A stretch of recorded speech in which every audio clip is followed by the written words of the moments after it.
Assalamualaikum warahmatullahi wabarakatuh. Puja ke Allah, selawat ke Nabi. Selamat datang di dunia kebebasan bersuara dan berpikir. Buka mata Anda, buka telinga Anda, karena kita akan menambah dunia baru bersama saya Darwin Eng di DE Podcast, Beyond the Limits.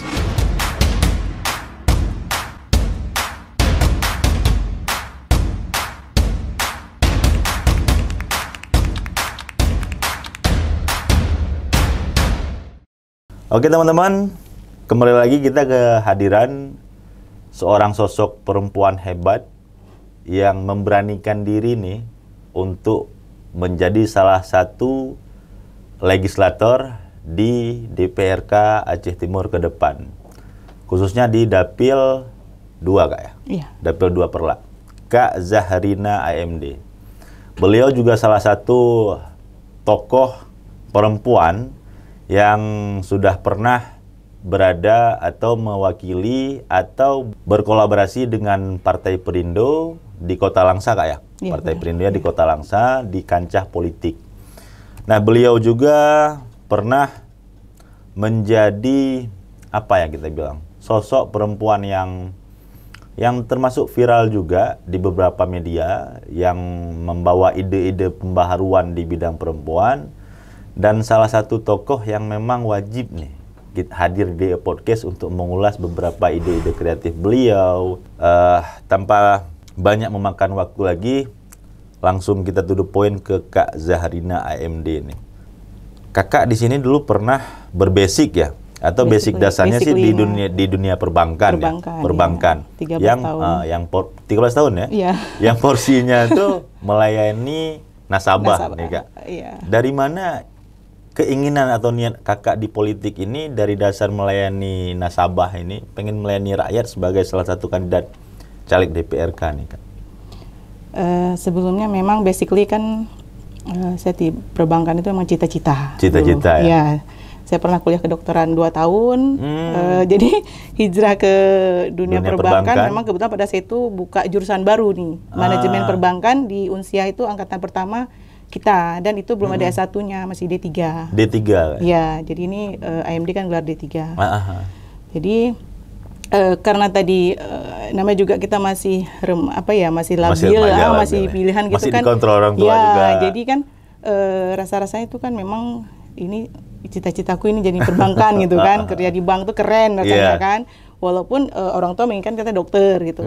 Tapi karena mengikuti kata hati tadi kan, ya mencoba beralih ke kuliah tadi, hijrah ke dunia perbankan. Artinya gini, manajemen perbankan mungkin ini pertama sekali garda pertama sekali jurusannya dibuka, dan saya juga ke situ. Jadi belum pun saya menerima ijazah, artinya belum selesai wisuda pun belum. Ya namanya kita mau coba-coba ini, coba-coba keberuntungan lah kan, tes gitu kan. Alhamdulillah lulus. Diterima. Gitu. Dan home base-nya di Langsa. Di Langsa. Makanya itu kenapa saya ke Langsa. Ke Langsa ya. Basically saya nggak punya siapa-siapa di Langsa, anak kos itu kan. Cuman karena penempatan kerja itulah mulai saya berhijrah ke Langsa dan berkarir di situ selama 13 tahun sampai punya anak ketiga. Saya resign. 13 tahun tuh Kak? Ya lebih kurang 13 tahun. Saya resign karena ingin menyelamatkan aset. Aset dalam tanda kutip keluarga? Anak adalah aset. Oh, keluarga. Berarti pengen berbakti buat keluarga. Karena memang kalau perempuan ini kan ada tanggung jawab lain Kak ya? Benar, artinya tanggung jawab anak lebih besar lah di dalam suatu rumah tangga kan. Terus kalau di perbankan ini kan jam tayangnya pun lebih tinggi.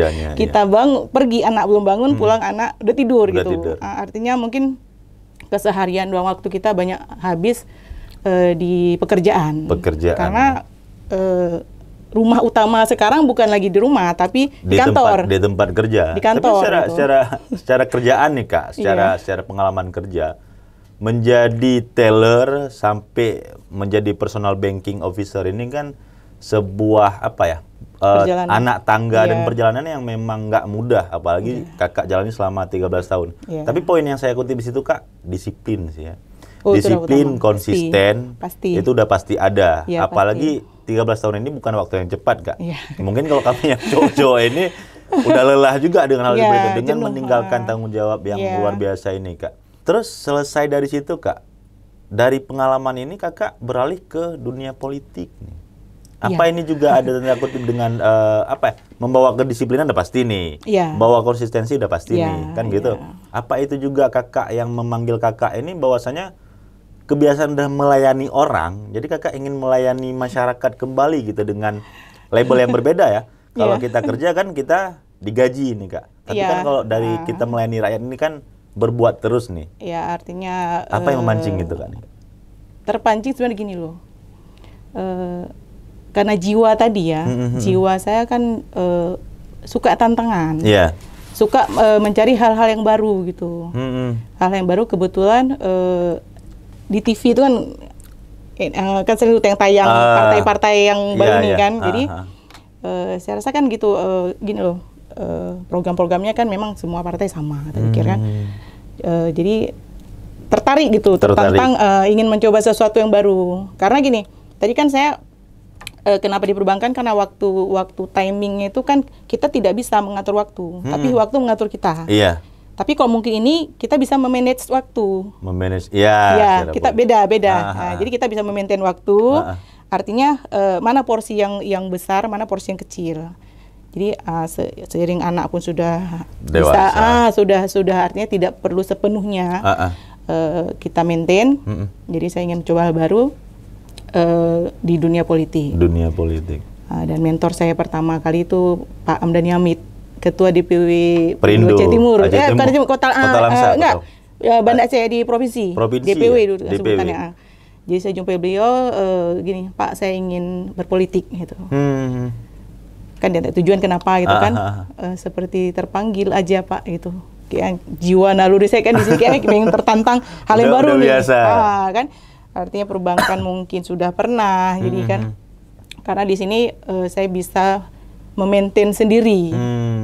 Artinya di sini saya bisa mengeksplor. Iya, apa yang? Ya, bisa ingin mengeksplor. Di sini udah ada kayak pemahaman bahwasanya karena politik itu kan capek Kak.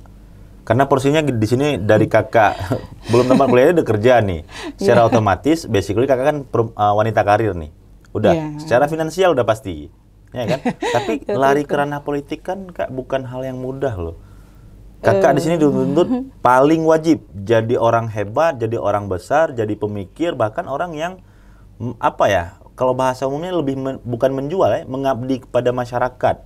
Yang Kakak tuh udah punya tanggung jawab loh untuk memperbaiki tatanan masyarakat ini dari segi ekonomi, kesejahteraan yang lain. Kakak tuh udah punya pandangan belum sebelum Kakak ingin bergabung ke politik ini? Gini, basically kan memang berbeda parpol dengan yang sudah saya jalanin terdahulu gini. Tapi yang saya maintain orang banyak gitu. Saya di situ kan ini kan produk juga. Benar. Kan sama-sama produk, kan? Cuman berbeda porsi. Jadi sebenarnya ada beda, tinggal bagaimana saya memaintain. Sama-sama melayani ini. Artinya ini kan melayani, mungkin dalam kapasitas yang lebih besar, gitu. Tanggung jawab lebih besar. Dan untuk mengekspor itu di sini saya lebih banyak peluang. Artinya lebih leluasa. Kalau di yang ini kan aturan satu, terus monoton, aturannya itu gitu kan. Kalau ini kan kita bisa mengekspor apa sih yang ingin kita perbuat, apa sih yang dibutuhkan, tanpa ada harus kalau itu kan ada job and description, kan? Tanpa ada aturan yang mengikat. Ini kan aturan mengikat sepanjang sesuai dengan ADART partai yang kok di parpol ya, saya di partai mana? Tapi waktu ya, mengikat waktu nih Kak. Jadi sebenarnya sama aja sih buat saya. Sama-sama. Cuman berbeda, kita jadi bisa mengeksplor. Berarti memang dari pertama Kakak bergabung ke politik ini udah siap ya? Udah melihat dunia-dunia di mana ini akan kayak gini, ini akan kayak gitu. Sudah ada gambar. Udah mantap ya. Itu kenapa saya gini, saya suka belajar. Saya suka kenapa saya masuk ke, bisa bilang kan parpol baru lahir. Iya. Karena mungkin di situ peluang saya untuk belajar. Mungkin ya untuk kesempatan, kalau yang sudah partai sudah besar-besar ini kan sudah banyak kader-kader yang mumpuni, yang hebat lah gitu, yang serba lah kan. Kalau yang tuh baru ini kan mereka mencari sosok kader-kader yang akan dikaderisasi lagi. Jadi masa belajar Kakak itu lebih bisa intens, lebih kuat. Lebih artinya gini, lebih bisa saya dapat ini untuk belajar dengan saya rasa sosok mentor saya pada saat itu yang sangat mumpuni beliau menurut saya kan. Dan terbukti kakak jadi loh. Termasuk kan sekarang kan udah ada trust daripada masyarakat bahwasannya kakak ini layak untuk duduk di salah satu perwakilan perempuan di DPR nanti. Saya rasa itu kan tidak terlepas daripada mentor-mentor kakak sebelumnya gitu kak. Karena belajar tadi ya kita tidak gini, jangan puas pada apa yang sudah kita dapat. Karena masih banyak lagi hal-hal yang bisa kita dapat. Kita gali terus, iya gitu.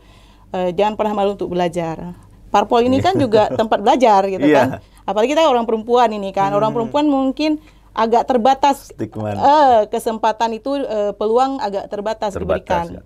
Jadi makanya kita harus inisiatif diri, harus membuka diri, harus memberanikan diri dan lah, membuktikan gitu. bahwa Jadi, perempuan juga punya kesempatan yang sama. Kan?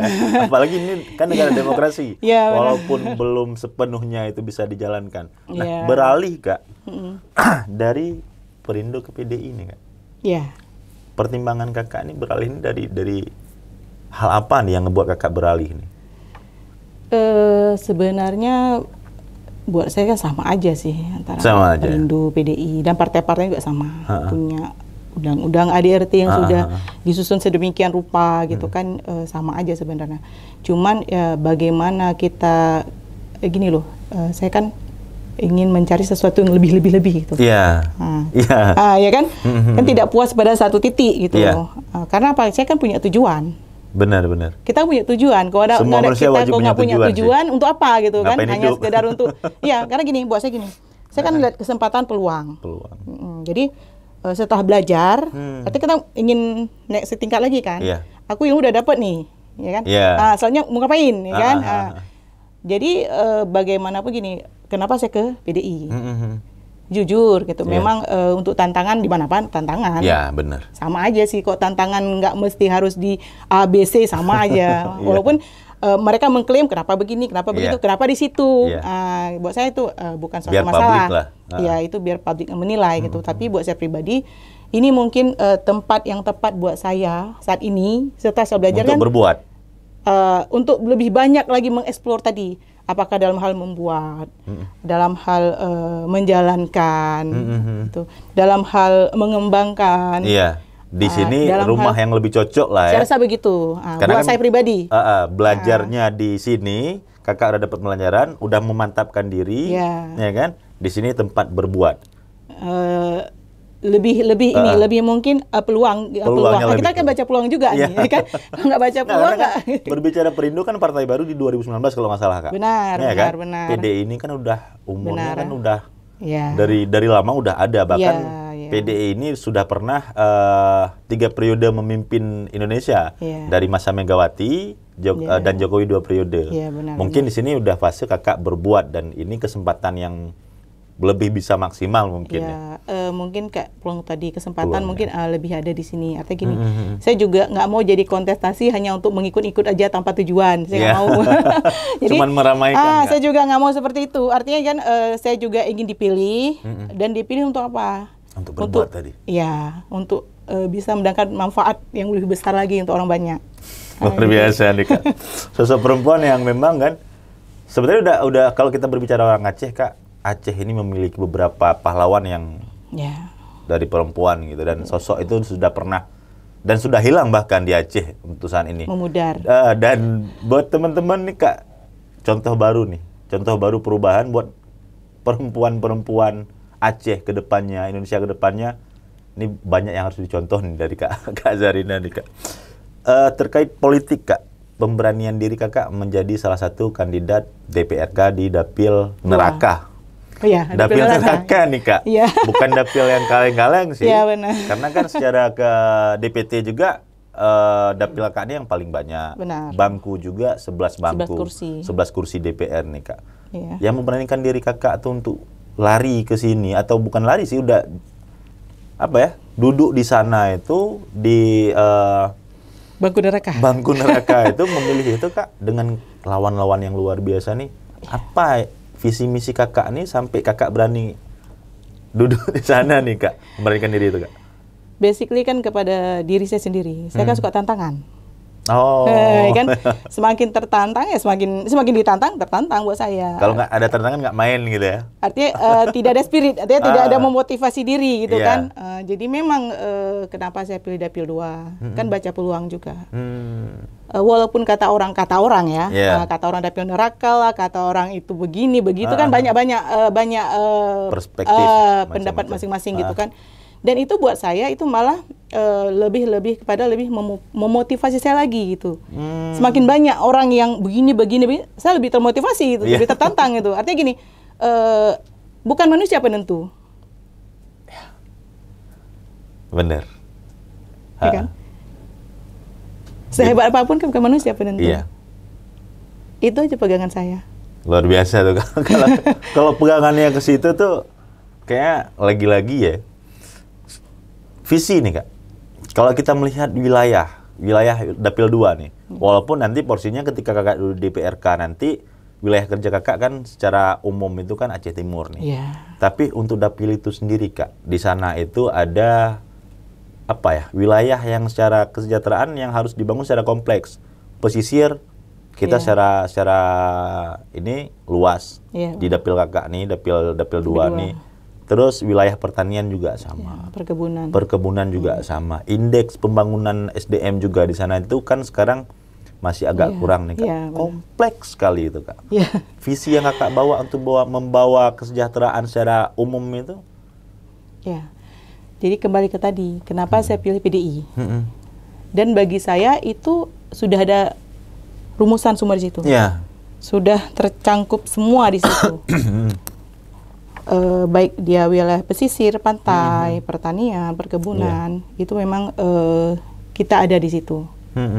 Dan saya lihat juga sebenarnya potensi khususnya ya di Dapil 2 yang mencakup memang lengkap porsinya. Porsinya lebih lengkap. Itu potensi sebenarnya besar di situ. Sumber daya alam besar. Tinggal bagaimana kita mengedukasi mereka. Untuk mengeksplor hasilnya. Jadi mereka sebenarnya butuhnya ini loh, butuh sosok orang-orang yang bisa memberikan mereka satu pencerahan, kesempatan.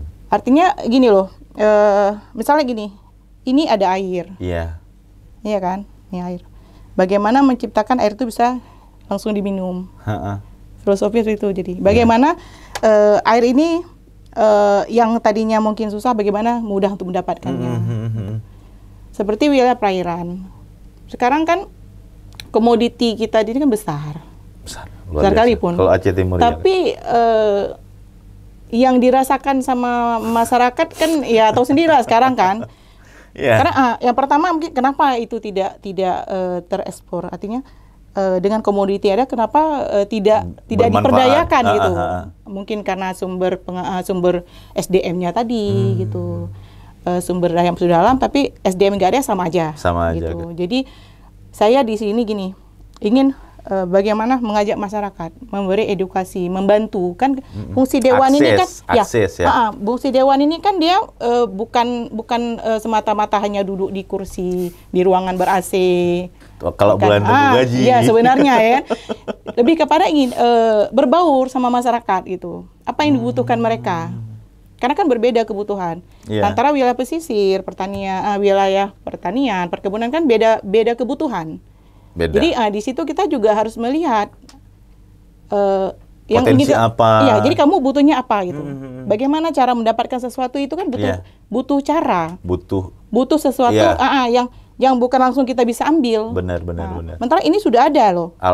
Tapi alam sudah menyediakan bagaimana cara kita mengolah, bagaimana kita cara itu menjadi sesuatu yang bisa menghasilkan. Yang bisa dinikmati oleh banyak orang. Secara ada otomatis manfaat di situ. Secara otomatis kan gini loh. Perekonomian rakyat kan akan bisa ditingkatkan dari situ. Nggak perlu yang terlalu terlalu besar-besaran gitu. Dari segi UMKM bisa kita ini kan bentuk kelompok kerja tani dulu, bentuk kelompok kerja nelayan.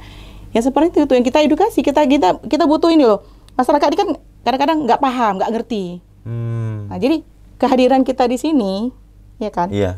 Selain mengedukasi mereka, kita juga harus jadi mentor. Akses mentor buat mereka gitu. Iyalah, karena kan kalau misalnya tempat mereka, Bu, minimal ingin bertanya. Kemana? Bu, ini bagaimana? Jadi itulah fungsi kita di sini. Mencari solusi, memecahkan suatu masalah, dan menyelesaikan suatu masalah. Berarti menurut kakak udah tepat sih, udah tepat bahwasanya kursi DPR atau legislator itu adalah suatu tempat di mana kakak bisa mengeksplor itu semua. Karena kalau cuma mengedukasi ya ngapain harus di DPR kan gitu. Jadi masih bisa kakak jadi mentor-mentor mereka di secara trainer gitu kan. Tapi karena memang niat dan tujuan kakak itu lebih besar, nggak cuma fungsi memberikan edukasi, juga memberikan legislasi, memberikan, menciptakan ruang-ruang akses buat mereka. Makanya pilihan kakak di DPR ini ya. Tapi luar biasa nih. Ulasan yang kakak berikan barusan itu keterwakilan, yang saya rasa sebenarnya wajib nih buat kaum perempuan, atau kita bilang perempuan-perempuan yang ada di Aceh Timur ini, khususnya juga Dapil 2 itu, untuk mempercayakan hal tersebut, Kak. Karena nggak perlu kita uji lagi nih dengan apa yang udah Kak gambarkan tadi. Hal itu nggak perlu kita uji lagi nih, Kak. Tapi kalau terkait umum nih, Kak, karena kan porsi pemilih ini kan bukan hanya kaum perempuan nih. Secara keterwakilan kita udah percaya nih, Kakak bisa mewakili mereka. Kalau secara umum nih, Kak, bagaimana harusnya kepercayaan itu diberikan kepada Kakak, sosok perempuan, bagi pemilih-pemilih yang mungkin bukan perempuan, entah kaum ulama, santri, milenial, dan yang lain. Apa nih yang memang mereka bisa yakini itu kakak bisa mewakilkan mereka juga nantinya tuh?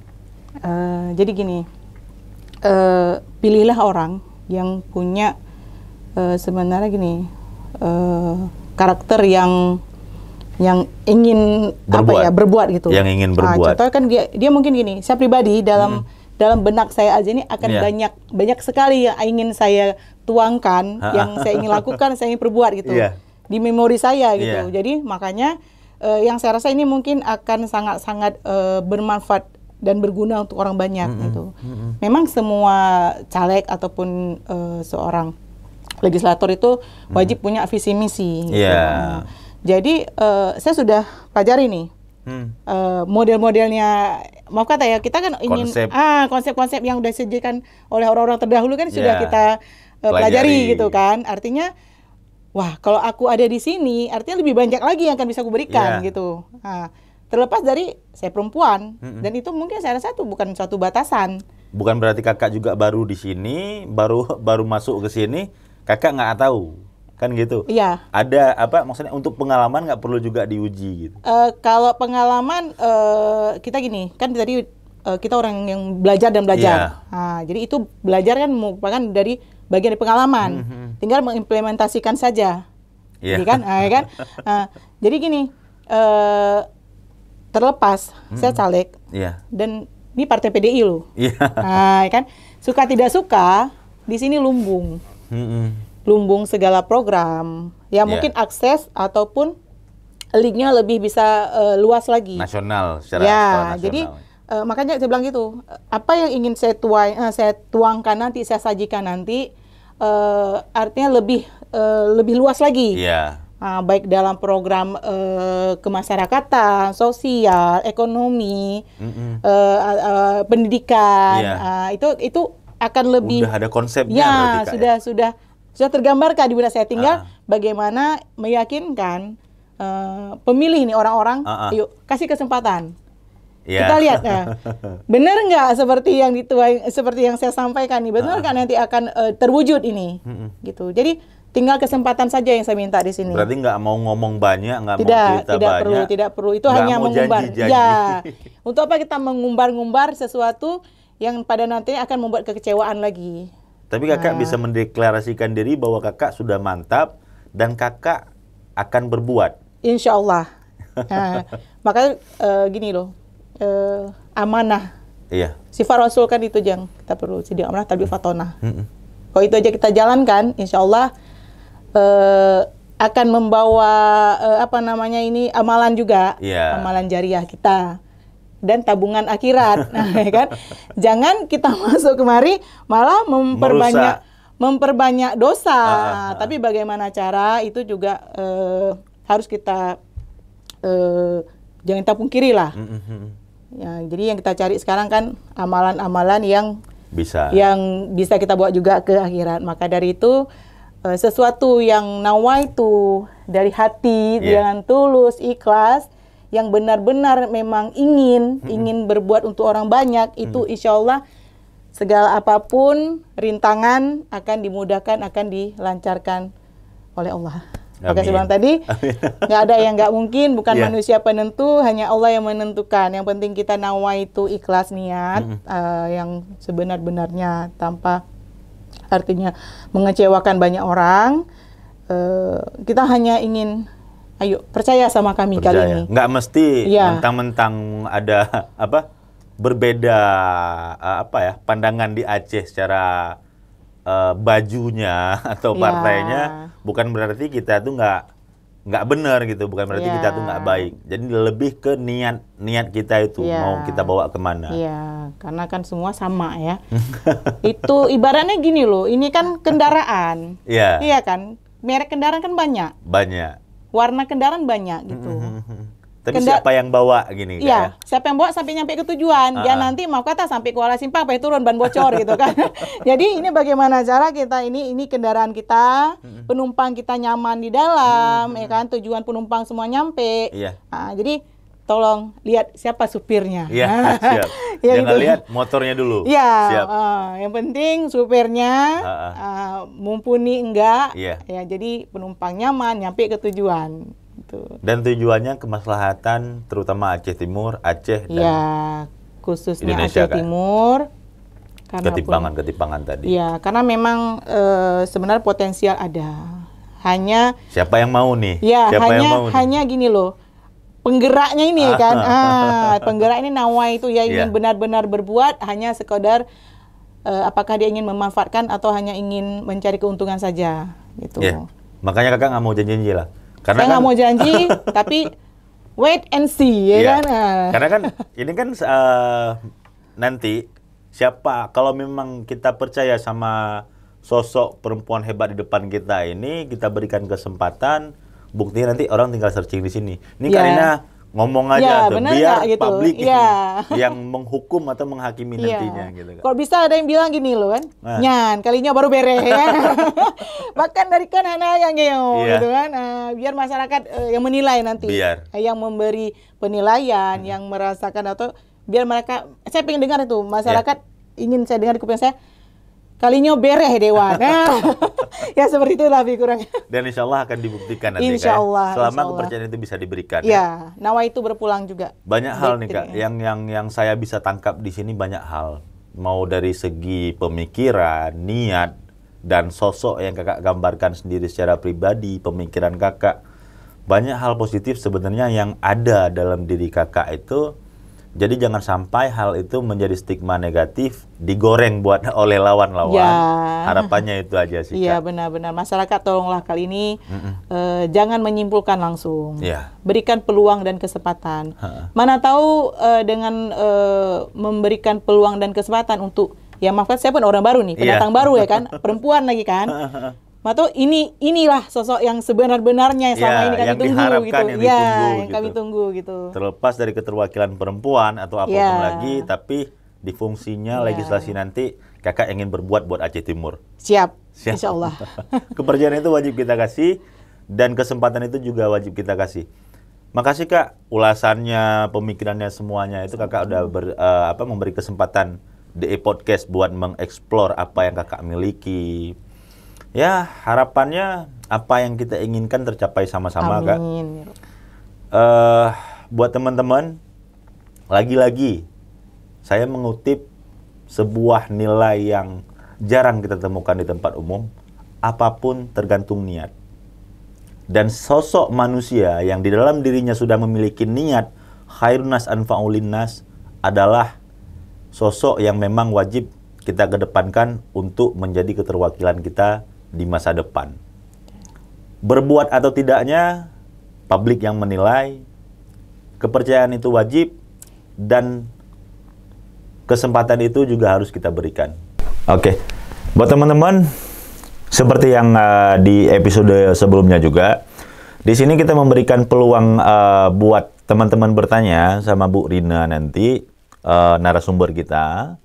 Jadi setiap pertanyaan itu yang dijawab langsung oleh Bu Rina, 5 pertanyaan yang dijawab itu kita kasih reward pulsa sebesar Rp100.000, dan 10 pertanyaan umum yang dibalas atau yang diberikan applause oleh DE Podcast juga akan mendapatkan reward pulsa sebanyak Rp50.000. Jadi stay tune terus di DE Podcast. Jangan lupa komen, like, and share Beyond the Limits.